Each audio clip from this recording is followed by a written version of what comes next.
How can you put all 10 numbers in the box at the same time? This is a very difficult challenge if you use a random approach at the beginning and place them randomly like I did. You will soon realize that there will be a few numbers left that can't be put in directly. This puzzle is full of challenges, so how can you put them in? In fact, this approach is not complicated. You just need to have a very strong imagination. Yes, you can be placed in order. Like me, first of all, 0. This number can be perfectly placed in the lower right corner, followed by the number 1 can be placed on the left side of the 0. But note that the 1 notch must be facing upwards. Then the number 2 can be placed on the top of the 0, and then the number 3 can be placed in the lower left corner of the position. At this time, there is plenty of space. The number 4 can be placed in the upper left corner. The number 5 can be placed right in the center.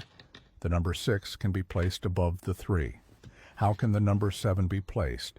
It can be cleverly placed in the middle of 1 and 0, so that the 1 gap can be placed in the number 7. The remaining 2 positions are just the location of the number 8 and the number 9. How do you think of this perfect answer?